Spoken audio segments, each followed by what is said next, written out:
Hermanos, Dios los bendiga a todos en el nombre del Señor Jesucristo. La exposición del día de hoy se titula Tiatira, la inmoralidad en la iglesia. Tiatira, la inmoralidad en la iglesia. Y vamos a revisar algunos conceptos que ya hemos expresado, ¿no?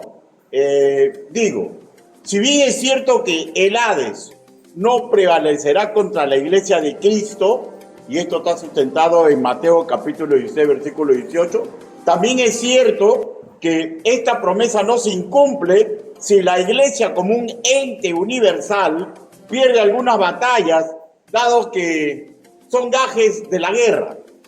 La clave para evitar perder batallas es vivir en santidad, y si equivocamos el camino correcto, simplemente arrepentirnos. De eso se trata el análisis que el amo y señor de la iglesia, mediante las 7 congregaciones del Asia Menor, nos entrega a todos nosotros. Teniendo esta idea por base, hagamos un recuento de cómo fueron atacadas las congregaciones que hasta ahora hemos estudiado y cómo reaccionaron cada una de ellas.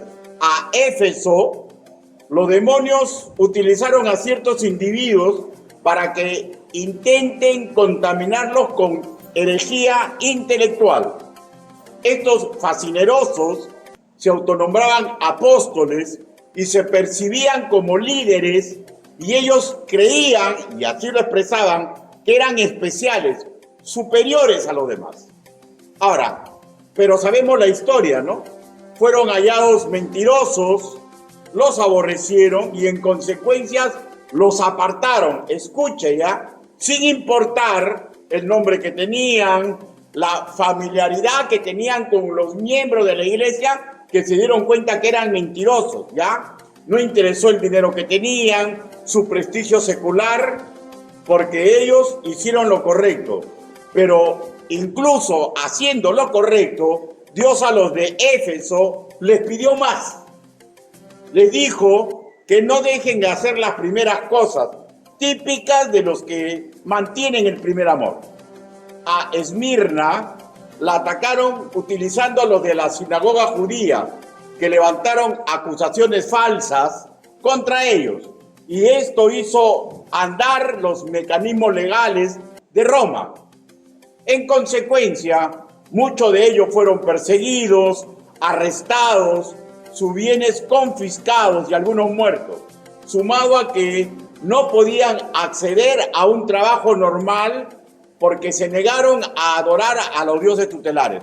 Todo esto los redujo a una situación lastimosa a ojos de la sociedad greco-romana, que los veía como apestados, pero Jesucristo los alaba afirmándoles que eran ricos, o sea, que estaban acumulando riquezas espirituales que en el cielo no se queman ni se corrompen. Mateo capítulo 6, versículo 20. A Pérgamo, nuevamente, se presentaron personas con ideas de superioridad, nicolaitas, y otros que usando argucias sexuales intentaron y lograron que algunos vicien sus costumbres pías. Aquí los hermanos, pese a que no se negaron a trabajar por Cristo y a hablar del santo nombre, pues continúan defendiendo el mensaje, pese a que tuvieron madera de mártires, ¿ya? Sin embargo, no separaron a estos herejes, se acomodaron a ellos, ¿ya? Y cultivaron una armonía incorrecta. ¿Qué habrá sido, no? Podrían ser sus familiares. Ay, es mi hijo, es mi padre, es mi sobrino. No, no lo pueden expulsar. ¿Ah? Se acomodaron a ellos. ¿Qué habrá pasado, no? O de repente les convenía, exactamente no se sabe lo que ellos tenían en su corazón, ¿ya? Simplemente cultivaron una armonía incorrecta, y eso está en Romanos, perdónenme, 2 Corintios capítulo 6, versículo del 14 al 15. ¿Qué concordancia tiene el creyente con el incrédulo? Cristo con Belial, ¿no? Y Dios se enojó con ellos porque los quisieron más a estos herejes. Y ojo que no son cualquier tipo de herejes, ¿ya? sino son personas que le quieren hacer daño a la iglesia, ¿ya? Y Dios se enojó con ellos, severamente les llamó la atención y les dio a entender que su desidia traería consecuencias. ¿Cuál fue la consecuencia? De haberse negado a usar la espada de su boca con el filo educativo que implica las escrituras. Y eso es claro, ¿no? No usaron la ciencia, los métodos, la sabiduría escritural para resolver la cuestión, salvaguardar el honor de Cristo, la salud espiritual de la iglesia, ¿cómo? Expulsándolos. Y se terminó. Expulsándolos y se terminó. Y surge un interrogante. ¿Por qué no los separaron si sabían que Dios los aborrecía? La Biblia no dice el por qué. Al parecer, no fue por falta de conocimiento, ¿ah? Vuelvo a repetir, parece que sus sentimientos, su familiaridad, de repente porque les convenía andar con ellos, no se sabe a cierta por qué no los expulsaron, por qué se acomodaron. Pero lo que sí sabemos, que desagradaron al Altísimo, al amo y Señor de la cristiandad, y lo llamó al arrepentimiento. A Teatira la atacaría con un cóctel maligno de inmoralidad que fue propuesto por una mujer, Jezabel, que tenía fachada de santidad.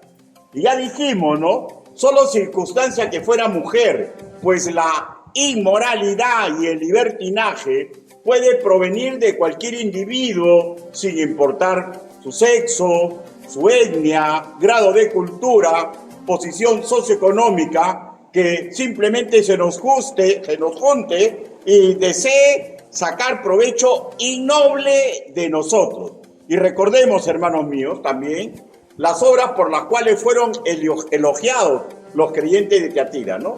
Y eso está ubicado en Apocalipsis capítulo 2, versículo 19. En nuestra Reina Valera leemos, ¿no?, que tuvieron amor, ágape. En el griego koiné habla de un afecto activo, distintivo del verdadero discípulo de Cristo. ¿Qué implica? Que ellos imitaban en forma natural al Señor Jesucristo, pues estaban dispuestos a sacrificarse, a apoyar, a enseñar, a involucrarse en hacer el bien sin esperar ningún tipo de recompensa, incluso a sacrificar las cosas que más nos gustan, ¿ya? Que no es malo desear. Por ejemplo, sacrificar su tranquilidad, su tiempo para dedicarlo a su propio deleite o actividades sumamente importantes. La segunda característica, leemos en nuestra Reina Valera, que tuvieron los de Teatira, fue fe. En el griego koiné, pistis, una confianza distintiva. El término original habla de que ellos hacían acciones de fidelidad, de lealtad constante al Señor. O sea, traslucían confianza. Por tanto, anduvieron detrás del Señor Jesucristo en las buenas y en las malas. ¿Cuál fue su principal motivación al respecto? Ser leales a la visión de Cristo. La tercera virtud que se resalta es su servicio, diaconía.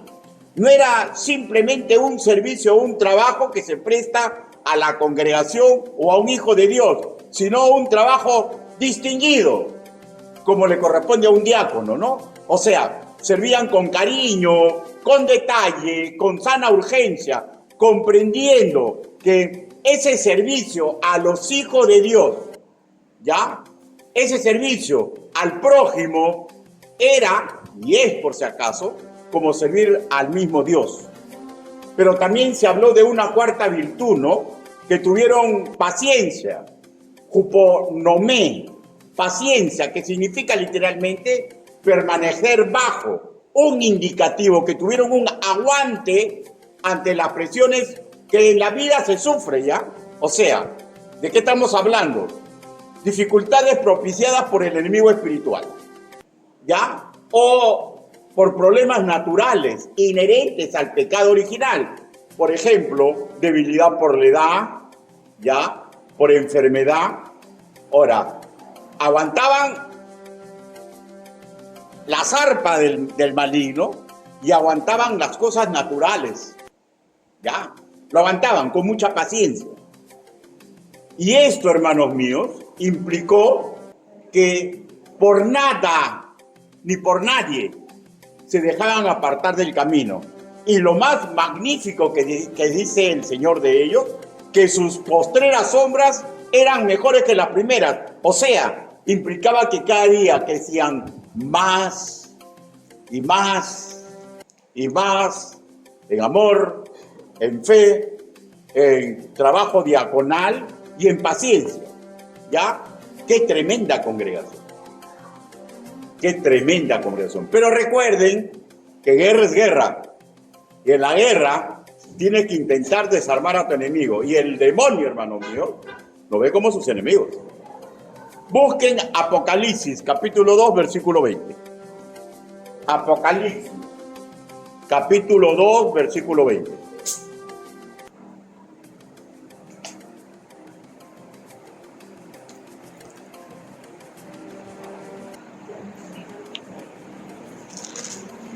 ¿Lo tenemos, hermanos?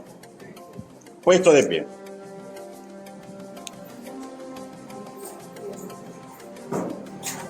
Los que están delicaditos, sentaditos nomás.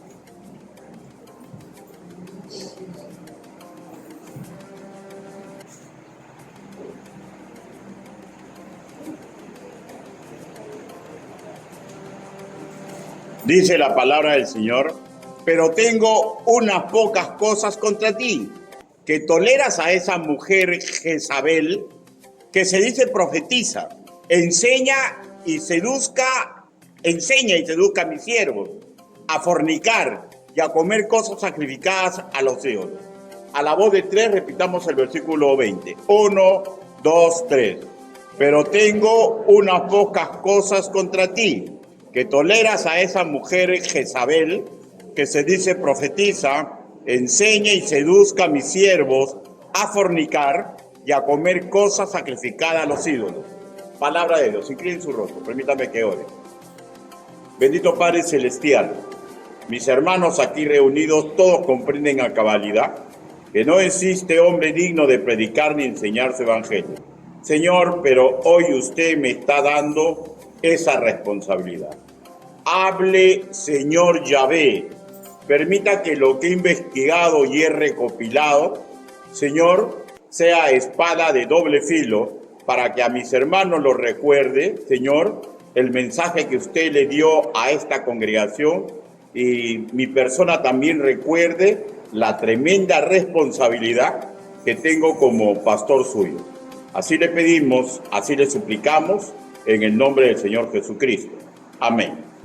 Por favor, tomen asiento. Bueno, a partir de este verso, nuestro Señor nos entrega el análisis, crítica en pos del bien para esta congregación y les va a decir lo que está sucediendo. Y hay un nombre clave, ¿no? Para que estas cosas negativas estén ocurriendo en Tiatira. Jezabel. Jezabel. No se sabe si así se llamaba o si es un nombre simbólico que expresaba que esta dama tenía un comportamiento parecido a la esposa del antiguo rey Acab. Sobre Jezabel del Antiguo Testamento se dicen algunas cosas. Por ejemplo, busque Segunda de Reyes, capítulo 9, versículo 22. Segunda de Reyes.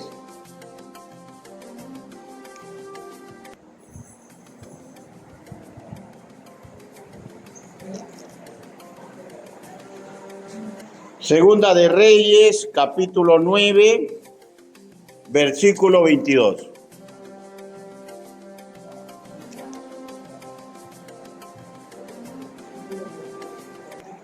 ¿Lo tenemos? Dice, cuando vio Joram a Jehú, dijo, ¿hay paz, Jehú? Y él respondió, ¿qué paz? Con las fornicaciones de Jezabel, tu madre, y sus muchas hechicerías. O sea, era prostituta y era hechicera. La esposa del rey, ¿ya? Ahora leamos Primera de Reyes, capítulo 21, 25. Primera de Reyes, capítulo 21.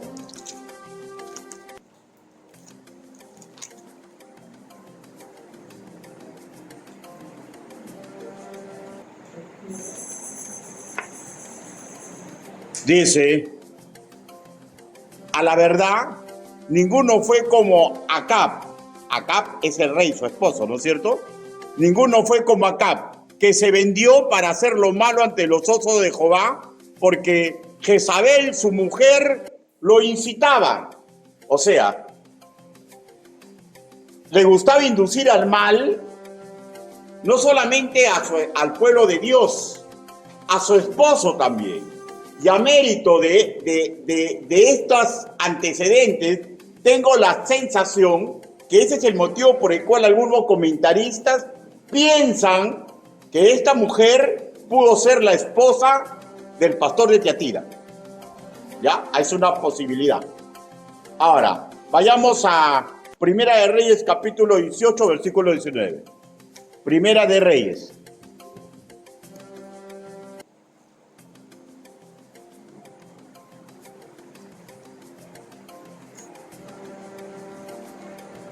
Primera de Reyes, capítulo 18, versículo 19.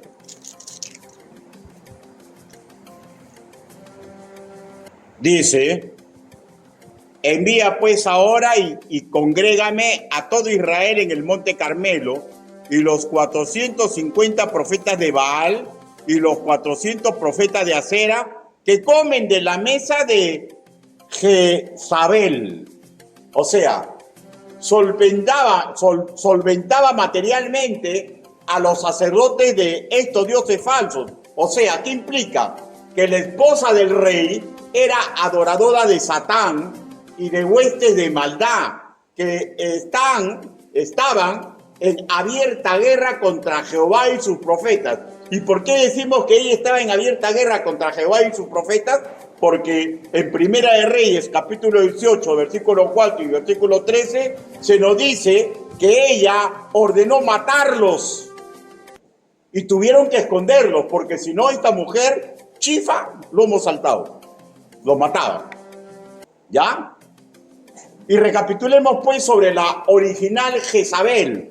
Dominaba a su esposo, dominaba al pueblo santo de Dios, era capaz de matar por riqueza. Ahí está el caso de Nabot, y esto está en Primera de Reyes, capítulo 21, versículo del 1 al 16. Deseaba e intentó asesinar a los que ministraban a Jehová. Digo, ¿cómo sería su carácter y determinación que el profeta Elías tuvo miedo de ella y huyó cuando se enteró que había hecho promesa para matarlo? Y eso está en Primera de Reyes, capítulo 19, versículo 10. O sea, era una mujer de armas tomar. No era como quien dice una muñeca brava, ¿ya? Era una terruca. ¿Ya? ¿Ya? Ese era el tipo de esta mujer. O sea, sanguinaria, asesina, ¿ya? Degenerada, ¿ya? Que intentaba desgraciar a todos los que lo rodeaban. Que ni siquiera le interesaba a su esposo, tenía que hacer lo que ella quería. ¿Ah? ¿Se imaginan, hermanos míos, qué haríamos con una mujer o con un hombre así? Porque recuerden ya que la inmoralidad no tiene sexo, ¿ya? Puede ser un hombre o puede ser una mujer. Una persona puede ser así. ¿Qué haríamos con un hombre, con una mujer así? Pregunto, ¿lo detectaríamos o la detectaríamos fácilmente? ¿Creen ustedes que se dejaría detectar? ¿No creen que intentaría esconderse? Dificulto, hermanos míos, que no intentaría esconderse, ¿no? Pero hay una promesa divina, pues, ¿no? Dios permite que lo oscuro salga a la luz. Marcos capítulo 4, versículo 22. ¿No? Ahora, indefectiblemente, en el caso de adoradores infiltrados de Beliar, siempre llega un momento en el cual ese árbol es reconocido por su fruto. Y cuando vemos ese fruto de maldad, forzosamente tenemos que tomar decisiones definitivas, sin olvidándonos de la familiaridad, de que ha estudiado conmigo, que es la persona que tiene más dinero. ¿Dónde es Camarón? ¿Ya? Porque nosotros estamos para cuidar el honor de Cristo y la santidad de la iglesia. ¿Se imaginan un rey de Israel aceptando todo eso? Qué terrible, ¿no? Qué terrible. Bueno, pues. Pero al parecer, ahora yéndonos a Tiatira, ¿ya? Al parecer los de Tiatira, hermanos míos, incluyendo al pastor, amaban correctamente a Dios, ¿ya? Pero parece que no supieron qué hacer, ¿no? O puede ser que no quisieron hacer nada, ¿no? Lo que sí sabemos es que se acomodaron y desagradaron al Señor. ¿Ya? Un principio bíblico para detectar las intenciones de una persona. Veamos lo que dice las Escrituras. Lucas, capítulo 6, versículo 45.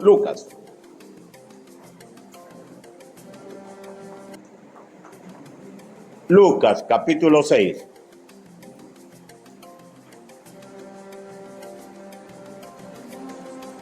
Versículo 45.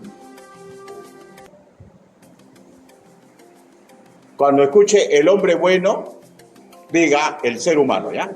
O sea, porque hay un gran problema a veces en nosotros, ¿no? Que consideramos por sexo, ¿no? El hombre está hablando solamente del varón. No. ¿Ya? El ser humano. ¿Correcto? Lucas capítulo 6, versículo 45. Dice, el hombre bueno, del buen tesoro de su corazón, saca lo bueno. El hombre malo, del mal tesoro de su corazón, saca lo malo. Porque de la abundancia del corazón, abra la boca. O sea, tarde o temprano, sus verdaderas intenciones va a tomar cuerpo en lo que él o ella haga o en lo que él o ella diga. ¿Ya? Ahora, veamos este proceso en Tiatira. Veamos 3 actitudes con las cuales ella desnudó verdaderamente quién era. Y eso está Apocalipsis. Regresamos nuevamente a Apocalipsis, capítulo 2, versículo 20. ¿Lo tenemos, hermanos? Ya. Versículo 20, en su segunda parte, dice, esa mujer Jezabel, ¿ya? Y aquí es donde sale la verdad de ella, que se dice con su boca, se dice que es profetisa, ¿ya? Acciones, enseña y seduzca a mis siervos a fornicar y a comer cosas sacrificadas a los ídolos. O sea, 3 actitudes, hermanos míos, que le da paragón con un cazador o cazadora experta, ¿ya? Que busca de quién alimentarse, o en todo caso, de lucirlo como un trofeo, o lucirla como un trofeo. Primero, se dice ser profetisa, o sea, ¿qué implica? Que enseñaba sus ideas, sus teorías, sus pareceres, y probablemente al principio comenzó a tener unos puntos de vista muy interesantes, muy lógicos, ¿no? Y como era una dama de personalidad avasalladora, cautivaba a sus interlocutores. Ahora, siendo benignos, ya sumamente benignos, en línea general, esto que usted está escuchando le puede ocurrir a cualquier niño de la fe, ¿ya? Que desea ayudar a alguien o desea sentirse importante, ¿no es cierto? El problema aquí, hermanos míos, que al ella misma autodenominarse profetisa, entonces, ¿qué está diciendo? Está diciendo que lo que ella hablaba, aconsejaba las ideas que ella estaba poniendo era una retransmisión de Dios, porque la profetisa, en este contexto, es la que habla, transmite o aconseja con la palabra de Dios. Y lógicamente, al pertenecer a esta categoría, se esperaba que lo que ella hablaba, lo que ella aconsejaba, debería tener una respuesta de obediencia, ¿ya? Porque supuestamente está entregando la voluntad divina. O sea, imaginémonos en la actualidad, ¿no? Una persona X que siempre le está dando consejos. Por ejemplo, en lo cotidiano, ¿no? En lo cotidiano, no en la iglesia, ¿no? Di que estarás en clase y luego nos vamos de parranda y no va a pasar nada. Y si deseas, yo me apunto porque ya sabes que te quiero cuidar. ¿Ya? ¿Se dan cuenta? O en la iglesia, ¿no? Que le comienza a dar consejos que parecen lógicos, pero no se pueden sostener bíblicamente. ¿Ya?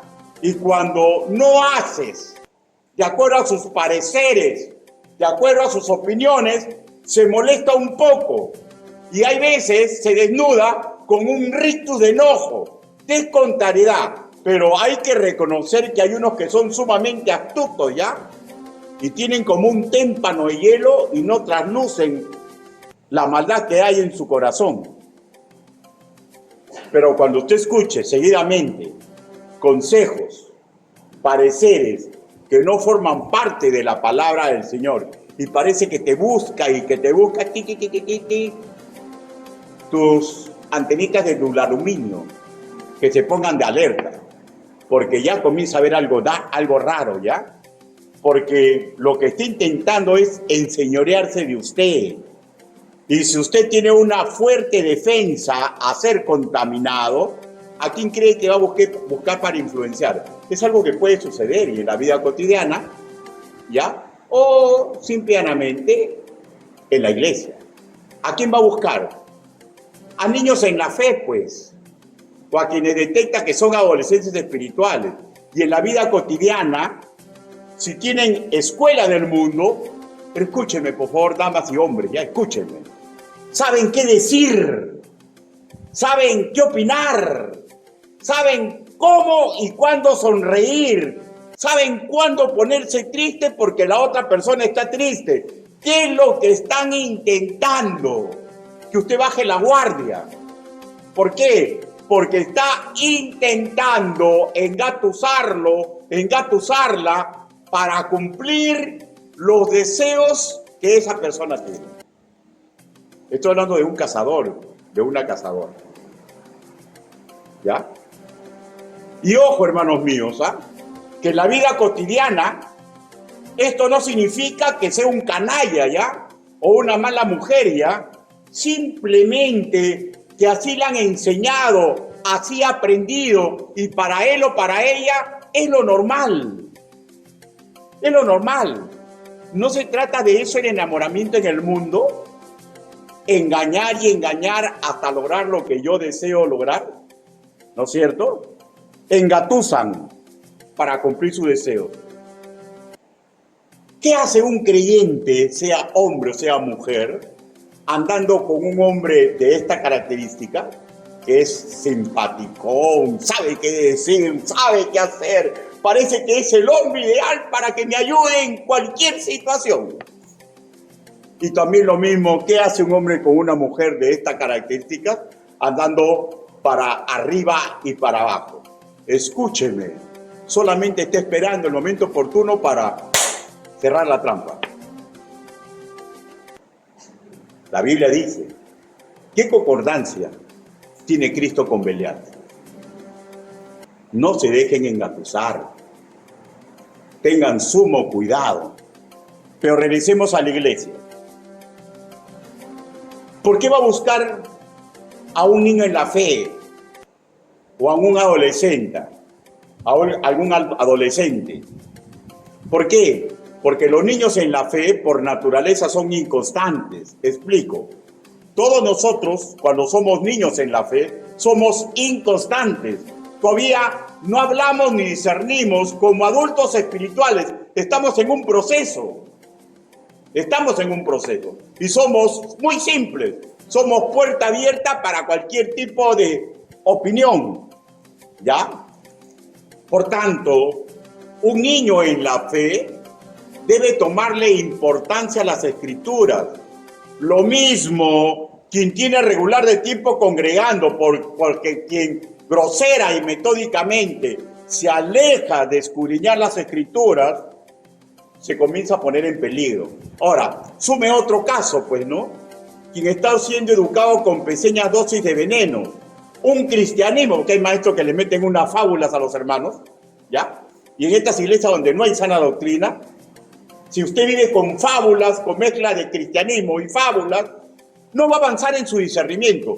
No avanza en el discernimiento espiritual aquel que está siendo alimentado con fábulas, porque las fábulas son pequeñas dosis de veneno. Pregunto, cuando una persona quiere matar a otra, ¿le presenta un plato lleno de veneno? No, presenta un rico romo saltado y la dosis se exalta para matar, para desgraciar, para paralizar. Eso es el veneno. Y eso ocurre en una iglesia donde le están metiendo cuentos chinos. ¿Y por qué meten cuentos chinos? Porque quieren ver crecer y crecer y crecer la iglesia, porque mientras más crezcan, más billete constante y sonante. Y es bien fácil, ¿eh? Porque cuando tú endureces mucho el mensaje, ¿ya?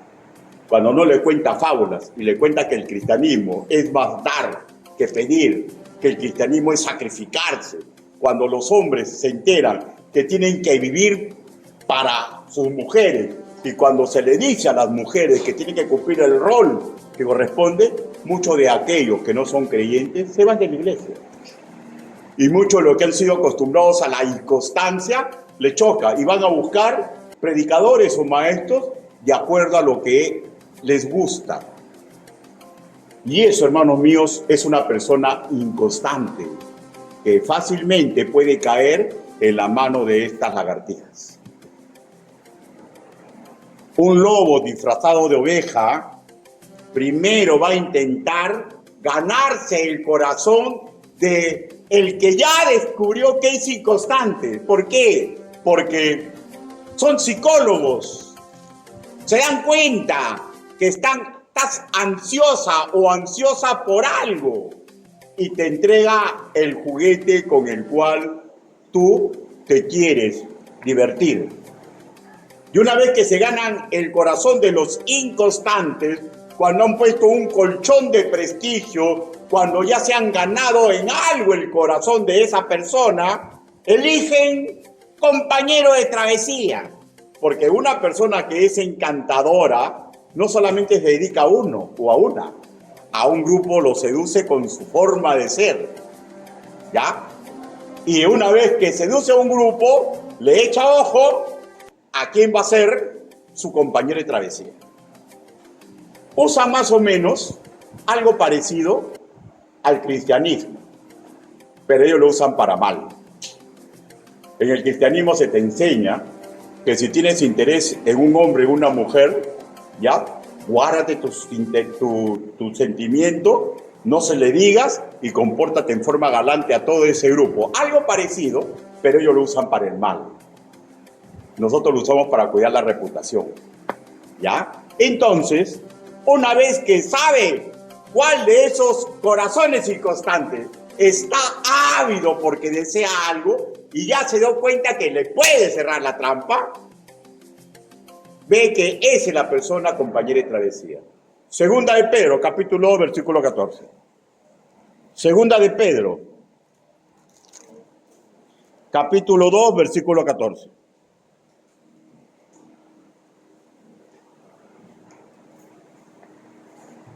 ¿Lo tenemos, hermano? ¿Sí? Ya. Segunda de Pedro, capítulo 2, versículo 14. Dice, tienen los ojos llenos de adulterio, no se sacian de pecar, seducen a las almas inconstantes, tienen el corazón habituado a la codicia y son hijos de maldición. ¿Ya? O sea, termina viendo a quién va a seducir. ¿Quién es el más fácil de ese grupo? ¿Y cómo se dan cuenta? Simple. Aprenden a ver el corazón por las actitudes que toma la persona. Un alma discontante, hermanos míos, es candidato a ser seducido o seducida, pues espera generalmente escuchar lo que le gusta. ¿Ya? Emparenta escuchar lo que yo quiero escuchar con los deseos que yo tengo. Y la otra persona sabe poner el punto sobre el aire. Hombres y mujeres creyentes, cuidado con aquellos que tienen personalidad encantadora, palabra bien estudiada, como que parece que se adelantan a lo que queremos, como que saben hacerse escuchar. Si usted es creyente, hermanos míos, comprenda que se está poniendo en peligro. Porque esa persona, escúcheme ya, dificulto que tenga pleitesía a la moral de Cristo. Quiere llevar agua para su molino. Y una vez que una persona de este tipo adquiere preeminencia en el corazón del creyente por su enseñanza, por su consejo, por la ayuda que le suele prestar en lo que ya se dio cuenta, a usted le cautiva el corazón, habrá creado un colchón de prestigio y una vez que esto suceda, ambos están listos para dar el segundo paso. ¿Cuál es el segundo paso? Ser compañeros de travesía. Veamos el segundo paso, versículo 20, que ocurrió con Jezabel y sus aconsejados. Apocalipsis, capítulo 2, versículo 20, ¿no? Como profetiza, ya se ganó la confianza, y acá, enseña y seduzca a mis siervos a fornicar y a comer cosas sacrificadas a los ídolos. Ya, vamos a ir parte por parte, ¿ya? Primero es, escúcheme, ¿ya? Primero es comer cosas sacrificadas a los ídolos. Le voy a explicar el motivo por el cual. Los griegos y los romanos creían en dioses, pero también creían en demonios. Ellos tenían la idea que estos demonios intentaban apoderarse de ellos mediante la comida, mediante la carne. Y una vez que ellos mataban un animal, se lo ofrecían a un dios para que ese dios purifique esa carne y ponga como una barrera para que el demonio no pueda atacarlo. Ahora, este es el motivo por el cual los nacidos de nuevo en ese contexto cultural tuvieron cargo de conciencia para ir a esas reuniones, porque en esas reuniones sacrificaban a los patrones comunales, ¿ya? Y habían conjuros mágicos para atraer la protección del patrón de la cofradía y socarronamente diré, para alejar demonios, ¿ya? Ahora, comían y bebían en un ambiente sibarita, agradable, esperanzador, porque venía la protección del Dios, ¿no es cierto? Y llegaba, ¿saben cómo se hacía en ese momento? Porque llegaba un momento que todos los que estaban en la mesa tenían que pararse y entregar incienso a ese Dios para pedir su favor para él y su familia y la labor que iba a hacer. Ahora, tenían cargo de conciencia los cristianos para no ir a esos sitios, ¿no? Pero en esos sitios se comía buena carne, ¿no? Entonces, ¿qué tenían que hacer? Simple, esperar al día siguiente y toda la carne que mataban era dedicada a los dioses, pero no todo se sacrificaba ese día. Iba a los mercados y en los mercados simplemente tenían que comprarla, llevarla a casa y antes de comer santificarla con una oración. Pero ir a sentarse a una mesa, participar de esos rituales, tomar bebidas intoxicantes, era una cosa enfermiza, decadente y mezclada con satanismo. Eso ya era otra cosa. Ahora, en el contexto histórico del Asia Menor, hermanos míos, probablemente en todas las comunidades los trabajadores cristianos comenzaban a ser evitados y despedidos. Y esto se daba en casi todas las iglesias. o sea, en las zonas alrededor. Y en Tiatira, hermanos míos, ¿ya? Si eso ocurría, sería el principio de escasez económica y problemas en la familia. Qué tremenda disyuntiva, ¿no? Ahora, ¿se imagina usted a un inconstante que sabe que le va a decir al pastor y el pastor le va a decir no, no puede decir, o no debe decir, ¿no? O le va a decir a una persona que maneja bien la palabra de verdad, le va a decir no vayas, no vayas. Pero ahí dan la carne gratis, no, mañana en el mercado, pero no tengo trabajo, pero cachuelea, no, pero.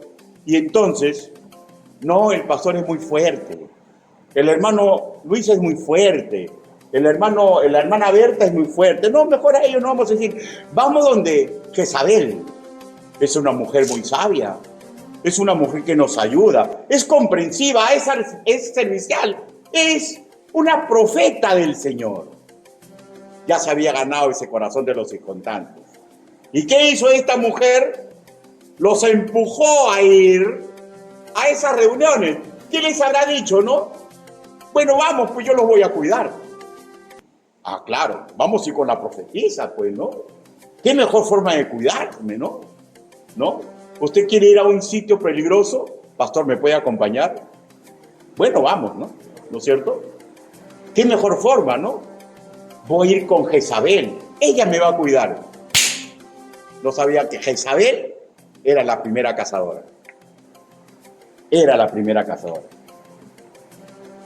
Y la Biblia dice, pero mirad que esta libertad vuestra no venga a ser tropezadero para los débiles, porque si alguno te ve a ti, que tienes conocimiento, sentado a la mesa en un lugar de ídolos, la conciencia de aquel que es débil no será estimulada a comer de lo sacrificado a los ídolos, y por el conocimiento tuyo se perderá el hermano débil, porque en Cristo murió. Y esto no lo comprendían esos jóvenes, pues.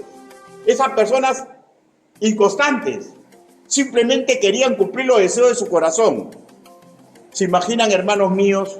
¿Se imaginan que yo los lleve a una casa de apuesta? ¿O que lo lleve a una discoteca cristiana? ¿O que lo lleve a ver el espectáculo de Shakira? ¿Ah? ¿O que lo lleve a escuchar rock pesado? O sea, una persona que ya está cimentada en la palabra del Señor se va a dar cuenta. Pero una persona que no, pero si vamos a ir con el pastor al concierto. Sí, vamos a ir al concierto, vamos al concierto. Y van al concierto, y he visto jóvenes que van con sus pastores al concierto. Y está la música psicodélica, y los jóvenes están bailando. Y el pastor, no, pero desbarandémonos, el pastor nos va a cuidar. Ay, Dios de mi corazón. Yo como policía he estado en conciertos, porque estaba obligado de ir. Hermano, tú no cuidas a nadie, hermano mío. Porque cuando comienzan las luces, cuando te das cuenta, la persona que veía ya no la ves, está en otro lado, está en otro lado, está en otro lado. ¿Qué hace un pastor llevando a sus jóvenes ahí? De hecho, yo no creo que tenga espíritu de Jezabel, ¿no? Pero como mínimo voy a decir que no merece ser pastor. Es un neófito. Y qué triste en las iglesias cuando trabajan así con sus jóvenes. Me niego a decir que sean Jezabeles. Pero la verdad, que no hay doctrina, no hay un trato correcto hacia el joven. Los ponen en peligro, en bandeja. Porque si es normal eso, entonces también puedo ir solo, ¿no? Bueno, pues la trampa estaba cerrada. Y la que era la primera cazadora era Jezabel. Ella iba a atrapar a esos cristianitos con sus gustos y sus deseos impuros, porque ella era la conquistadora de oro. Y a esto se lleva al tercer paso. Primero, escuche, me gano el corazón, después lo llevo a degustar, a comer, ¿no? ¿No le parece algo repetitivo que usted sabe que ocurre en el mundo? A comer lo que le gusta y después, tercero, les enseñaba a fornicar. ¿Ya? La Biblia lo dice, ¿no? Y esto, hermanos míos, no necesita mucha explicación ni imaginación, ¿no? O sea, era una mujer que impulsaba el sexo en un ámbito inmoral, o sea, fuera del sagrado matrimonio. ¿Mm? Y no es difícil, hermano mío, deducir que ella misma se ofrecía para iniciarlos en lo que los hermanitos incautos ya habían caído en su mano, ¿no? Imagínense, ¿no? Fueron su primicia en maldad.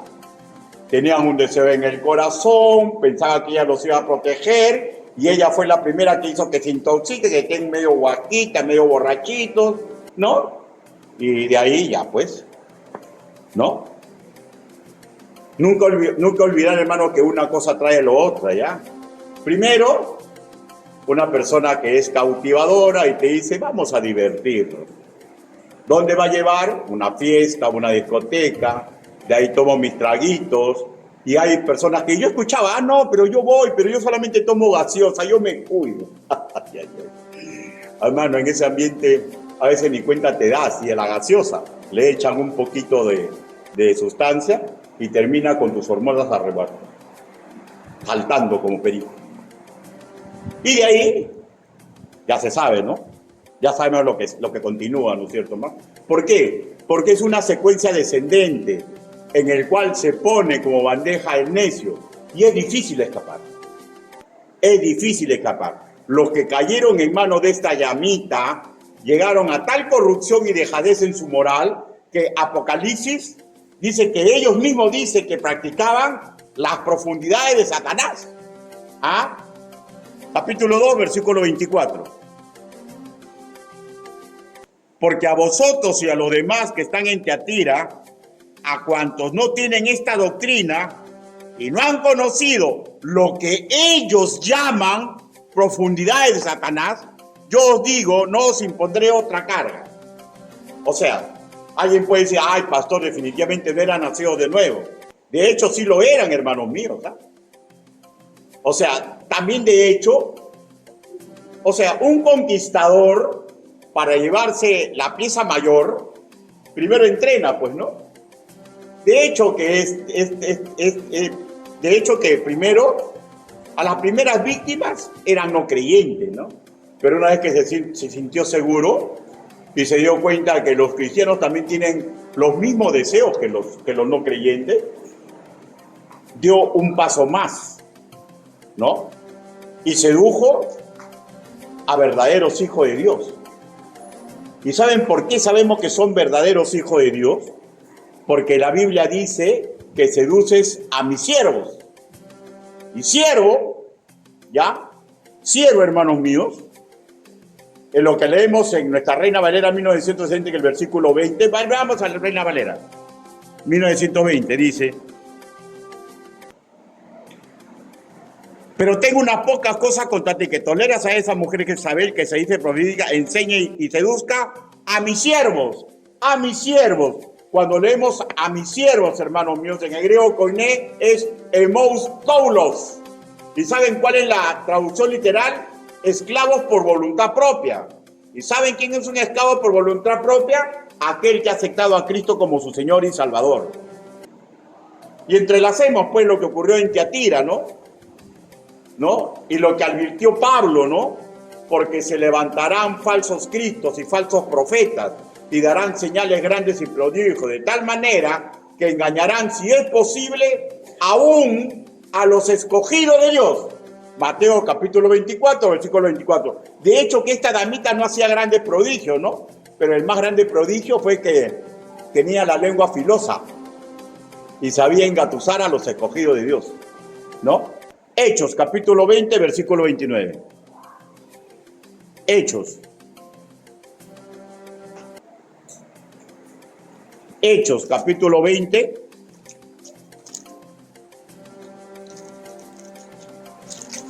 Versículo 29.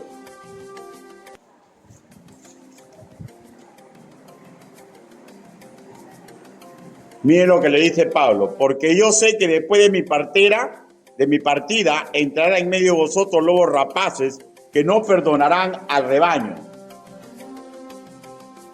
O sea, esto, hermano mío, puede pasar en cualquier momento en cualquier congregación. ¿Ya? Esta dama, hermanos míos, usaba las argucias de su boca. Tenía una figura y personalidad impresionante.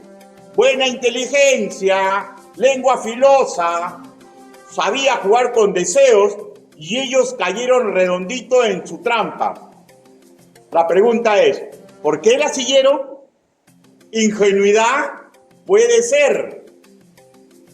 Deseos de bocados que creyeron que ellos podían controlar, puede ser.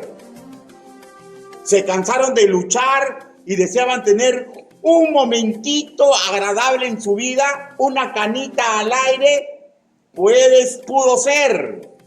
Intelectualmente es difícil saber cuál fue el móvil. ¿Saben por qué? Porque la Biblia no dice. Y lo segundo, ya no están ellos vivos para poder interrogarlos y decirle, ¿por qué te fuiste detrás de esa mujer? Exactamente, ¿por qué fue tan efectiva Jezabel? Tampoco lo sé, pero lo que yo sí sé, ¿ya? Que es un necio o una necia quien descuida el edificio educativo que Dios ha alzado alrededor nuestro. ¿Para qué? Escúcheme y grábeselo en su cabeza. Para no ser presa fácil de un depredador que sí o sí va a intentar seducirlo o seducirla. El que relega el conocimiento bíblico por sus ideas y deseos. El que relega, ¿ya?, el tener intimidad con Dios, ¿saben lo que está haciendo? Se está preparando para ser avergonzado. Porque la palabra del Señor en Proverbios, capítulo 10, versículo 21, su segunda parte dice, malos necios mueren por falta de entendimiento. Es tan difícil comprender que ese hombre no te conviene porque no es nacido de nuevo. Es tan difícil comprender que esa mujer no te conviene porque no es nacido de nuevo. Es tan difícil comprender que Dios me dice que no interesa si mi mujer es iracunda y le dice a la mujer que no interesa que el hombre sea iracundo, debes cuidar la santidad del hecho conyugal. Es tan difícil comprender intelectualmente eso. No, no es difícil. El problema radica cuando nosotros nos alejamos del edificio no solamente educativo, sino sobrenatural que Dios ha dicho. ¿Por qué? ¿Se acuerdan lo que le dijo el Señor Jesús cuando los discípulos le llevaron comida? Él le dijo, yo tengo una comida que ustedes no conocen. ¿Y qué es hacer? La voluntad de mi Padre. ¿Para qué come usted, hermano mío? Para estar fuerte, ¿no?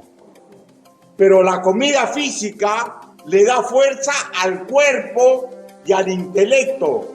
Y la palabra del Señor, hacer la voluntad de Dios, primeramente no perder intimidad con Él, le da fuerza a mi espíritu, para que mi espíritu esté llano a cumplir el edificio educativo que Él me pone, porque me conviene, porque quiere cuidar mi santo matrimonio, porque quiere cuidar mi santidad cuando estoy soltero, porque quiere cuidarme, porque soy hijo de Dios.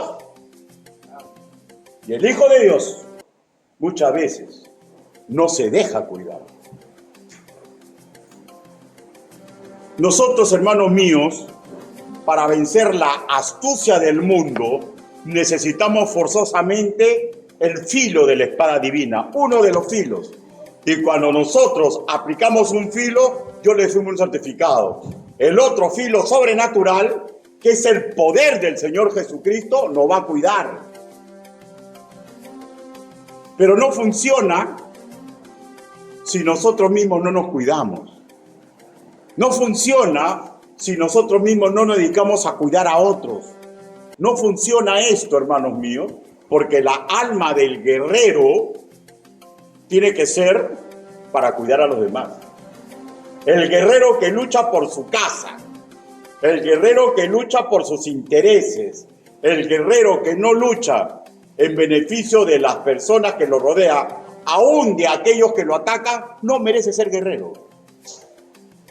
¿Han visto la vida del policía? Yo fui policía. Y cuando ibas a defender al ciudadano, el mismo ciudadano te volteaba la cara. Y ahí dependía, pues. ¿Qué hace el buen policía? Me interesa un pepino lo que digan. La ley se cumple y se cumple.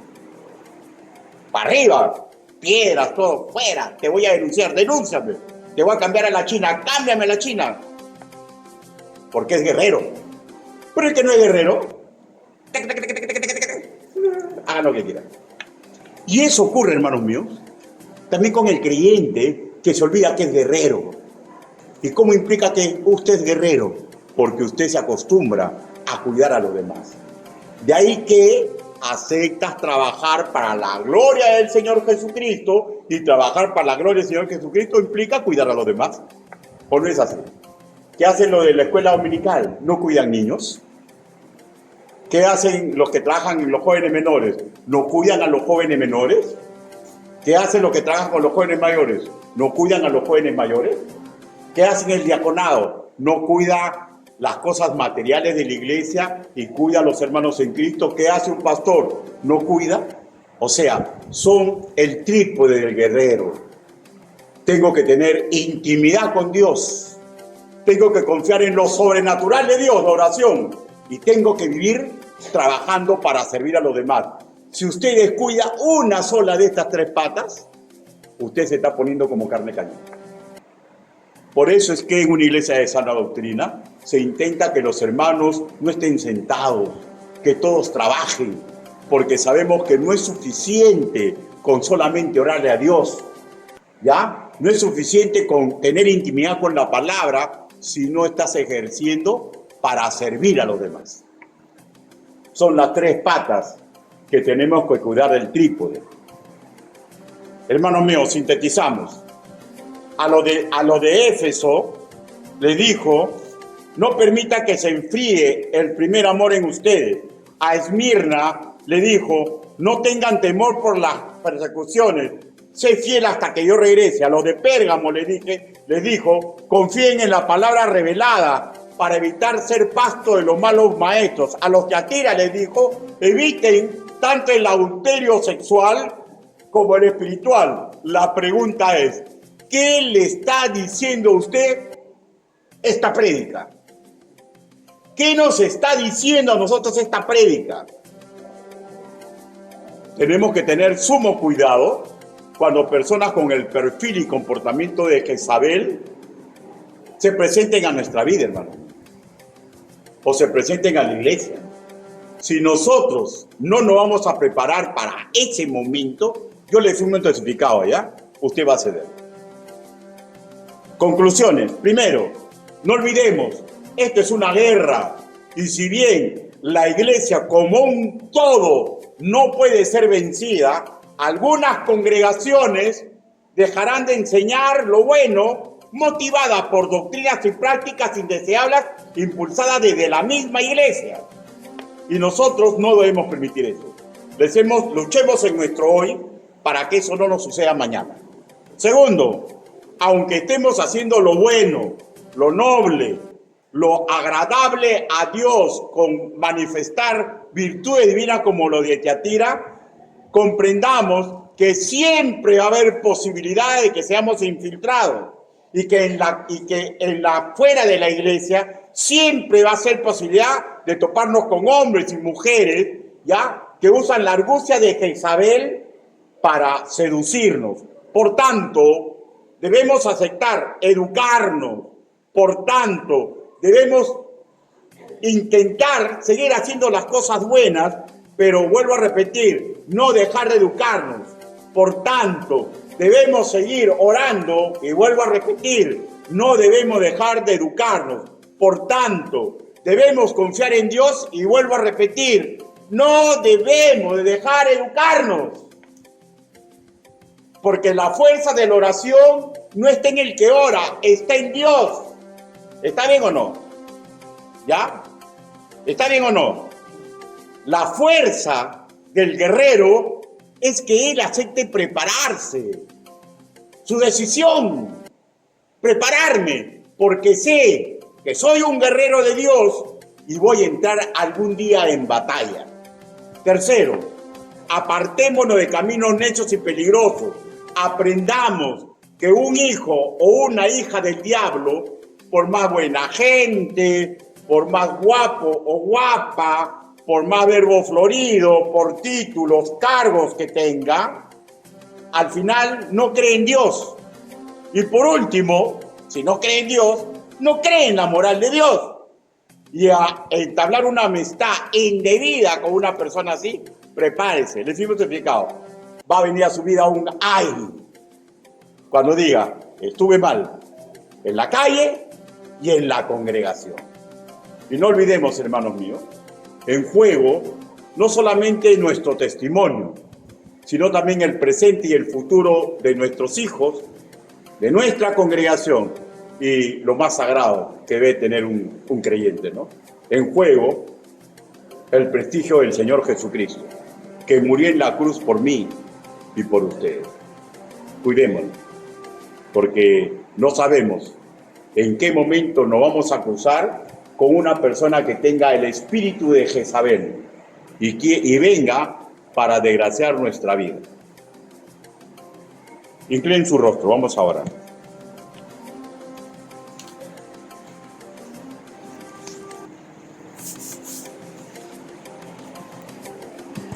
Bendito Padre Celestial, gracias le damos, Señor, porque usted permitió, Señor, una cosa que no comprendemos exactamente, Señor. Usted permitió que nuestros hermanos en Cristo, Señor, cometan sus propias equivocaciones, tengan sus propias derrotas, Señor. Usted lo permitió y usted inspiró que todo esto esté escrito en las Escrituras, Señor, para nuestra educación, para que nosotros seamos advertidos. Ayúdenos, papito lindo, para que sabiendo cómo caminaron al mal nuestros hermanos en el pasado, Señor, y nosotros aprendamos a no seguir el mismo camino y que aprendamos a caminar el camino correcto, que sabemos que trajo muchos pesares, muchos dolores, muchos problemas a sus antiguos siervos y siervas, pero pudieron cuidar, Señor, el honor suyo, de tal manera que Pablo al final dijo que había terminado la buena carrera y se había comportado correctamente en su batalla. Ayúdenos, Padre, para que esto ocurra en nuestra vida. Señor, y si perdemos alguna batalla, Señor, ponga en nuestro corazón el arrepentirnos y regresar nuevamente, Señor, a batallar por su gloria y su honra. Así le pedimos, así le suplicamos, en el nombre bendito, precioso y poderoso del Señor Jesucristo. Amén. Dios lo bendiga, hermano.